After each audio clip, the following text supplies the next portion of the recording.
बिस्मिल्लाहिर्रहमानिर्रहीम। Islamic library में आप सबको खुश आमदीद कहती हूँ। वीडियो देखने के लिए मेरे चैनल को सब्सक्राइब कर लें और बेल आइकॉन को क्लिक कर दें ताकि मेरी आने वाली वीडियो से इस्तिफादा हासिल कर सकें। मस्जिद नबवी शरीफ की मशरिकी जानिब अज़वाजे मुतहरात के हुजरों के पीछे हुजूर सल्लल्लाहु अलैहि वसल्लम ने खुला सहन छोड़ रखा था। ये सहन कूचा हबशा और कूचा बकी दोनों को एक दूसरे से मिलाता था। इसीलिए एक गली से दूसरी गली में जाने के लिए ये सहन रास्ते के तौर पर इस्तेमाल होता था। मदीना में कोई मैयत हो जाती तो उसकी नमाज जनाजा इसी सहन में अदा की जाती। इसलिए ये जगह मुसल्ला अल जनाइज जनाजगाह से मशहूर हुई। इस जगह पर नमाज जनाजा अदा करने की रिवायत कब और कैसे शुरू हुई? सहाबी रसूल हज़रत अबू सईद रज़ी अल्लाह अन्हु इसकी तफसील यूँ बयान करते हैं।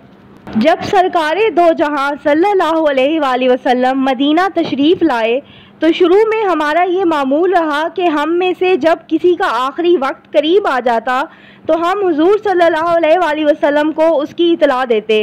हुजूर सल्लल्लाहु अलैहि वसल्लम बनफ्से नफीस इस मरीज़ मर्द की अयादत के लिए तशरीफ़ लाते और उसके लिए अल्लाह पाक से दुआए मग़फ़िरत करने में मशगूल हो जाते।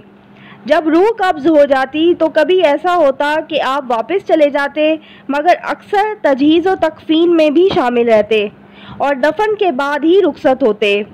इस तरह बसा औकात हुजूर सल्लल्लाहु अलैहि वसल्लम को काफ़ी देर तक रुकना पड़ जाता।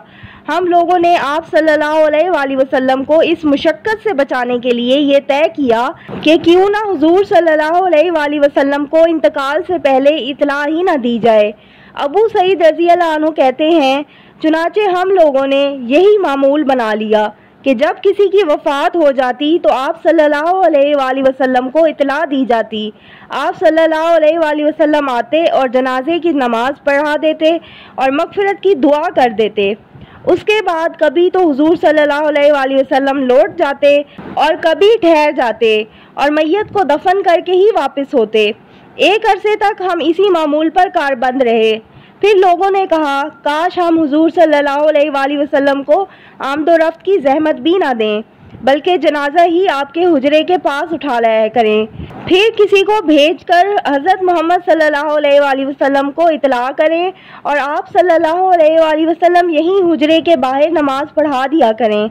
इसमें हुजूर पाक सल्लल्लाहु अलैहि वसल्लम के लिए बड़ी राहत होगी। सब ने इस राय की तायीद की और इसी पर अमल शुरू हो गया। मोहम्मद बिन उमर कहते हैं, इसी वजह से इस जगह का नाम मुसल्ला अल जनाइज पड़ गया और आज तक ये रिवायत चली आ रही है। लोग अपने जनाजे लाते हैं और यहीं नमाज जनाजा अदा करके जन्नतुल बकी में ले जाते हैं। नबी अकरम सल्लल्लाहु अलैहि वसल्लम ने ज़नाकारी में मुलव्विस दो यहूदी मर्द और औरत को इसी मकाम पर संसार करने का हुक्म दिया था। सही बुखारी शरीफ की रिवायत है। हज़रत अब्दुल्ला बिन उमर रज़ी अल्लाह अन्हु फरमाते हैं, सरकारे दो आलम सल्लल्लाहु अलैहि वसल्लम की अदालत में दो यहूदी मर्द और औरत को पेश किया गया। दोनों कहने लगे, हमारे उलमा ने एक नई सज़ा ईजाद की है कि मुंह काला करके गधे पर पीछे मुंह सवार करके घुमाते हैं। हज़रत अब्दुल्ला बिन सलाम बोल पड़े, या रसूल अल्लाह, इनसे तौरात मंगवाइए। तौरात लाई गई। एक यहूदी आयत रजम पर हाथ रखकर आगे पीछे की आयतें पढ़कर सुनाने लगा। अब्दुल्ला बिन सलाम ने उससे कहा, ज़रा अपना हाथ उठाओ। हाथ उठाया तो रजम वाली आयत वहीं हाथ के नीचे थी। नतीजतन हुजूर सल्लल्लाहु अलैहि वसल्लम ने दोनों को रजम करने का हुक्म दिया।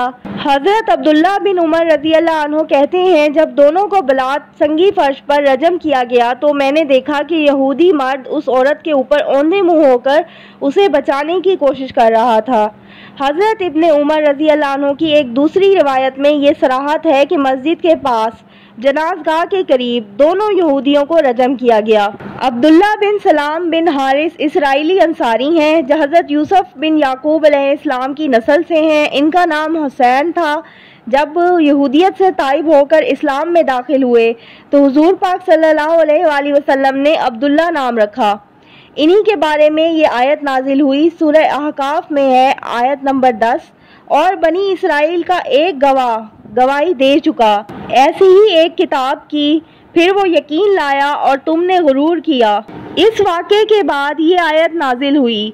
سورہ مائدہ آیت نمبر 44 میں ہے، ہم نے توریت نازل کی، اس میں ہدایت اور روشنی ہے۔ اس پر یہود کو حکم کرتے تھے وہ پیغمبر جو کہ حکم بردار تھے اللہ کے۔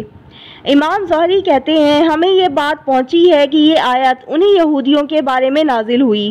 اگر ہم جناز گاہ کے تاریخی ادوار کا مطالعہ کریں تو نبی کریم صلی اللہ علیہ وآلہ وسلم اسی جگہ پر نماز جنازہ پڑھایا کرتے تھے۔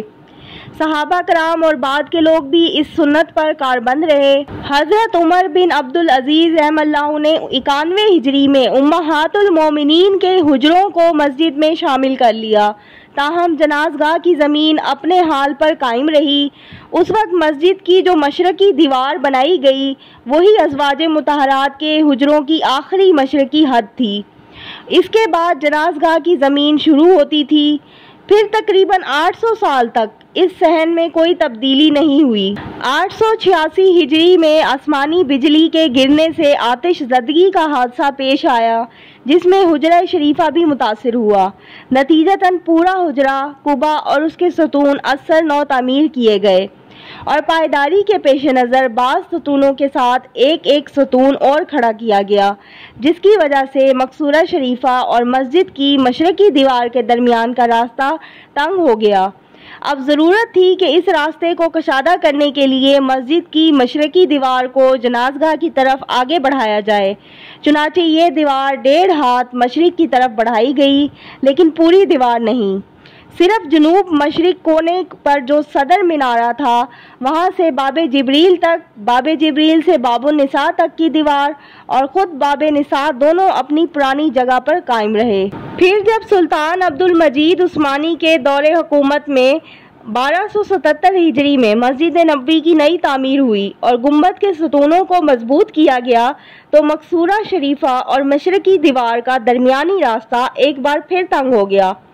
اس لیے ضرورت پڑی کہ مشرقی دیوار کو مزید آگے بڑھا کر راستے کی تنگی دور کی جائے، لہٰذا 5.25 ہاتھ جناز گاہ کی زمین مسجد میں شامل کی گئی اور یہ توسیع بھی صدر مینارہ اور باب جبریل تک ہی محدود رہی۔